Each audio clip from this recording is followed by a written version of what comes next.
Selamat pagi anak-anak. Hari ini kita belajar bersama tentang perjuangan mempertahankan kemerdekaan Indonesia. Ada dua cara yang digunakan untuk mempertahankan kemerdekaan Indonesia. Ya, ada dua cara, melalui kekuatan senjata dan diplomasi.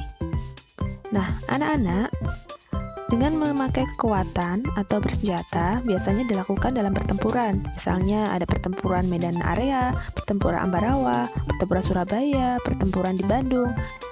Ada juga peristiwa Merah Putih di Manado, Margarana, dan peristiwa Westerling. Sedangkan dengan cara diplomasi adalah perundingan Linggarjati, kemudian ada Komisi Tiga Negara yang disingkat KTN, kemudian ada Perjanjian Renville, Konferensi Inter-Indonesia, Rumroyen, dan KMB atau Konferensi Meja Bundar. Pertempuran Medan Area terjadi pada tanggal 13 Oktober 1945. Sedangkan tokoh-tokohnya yaitu Teuku Muhammad Hasan dan Abdul Karim. Nah, singkat cerita, saat itu terjadi pertempuran antara pemuda Indonesia dengan Nika yang menggonceng pasukan Serikat datang ke Indonesia. Akhirnya banyak korban yang berjatuhan. Selanjutnya adalah pertempuran Ambarawa yang terjadi di Jawa Tengah pada tanggal 26 Oktober 1945. Awalnya, tentara sekutu disambut baik oleh warga di Jawa Tengah. Akan tetapi, karena digoncangi oleh Nika, maka terjadilah pertempuran.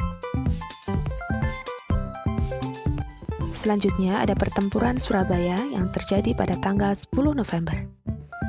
Peristiwa ini dilatar belakangi karena terbunuhnya seorang jenderal Inggris yang disebut Malabi.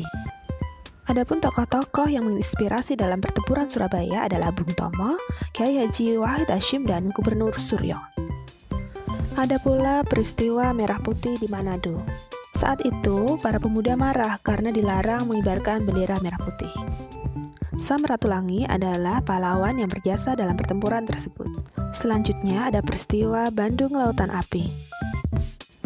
Lalu siapa tokoh yang berjasa? Ya, ada Muhammad Toha. Pertempuran juga terjadi di Bali, disebut dengan Puputan Margarana. Peristiwa ini terjadi pada tanggal 2 dan 3 Maret. I Gusti Ngurah Rai adalah tokoh yang memimpin perang tersebut. Peristiwa besar juga terjadi di Sulawesi Selatan yang disebut Westerling.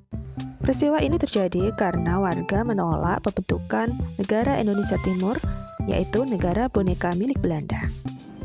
Lalu bagaimana dengan cara diplomasi?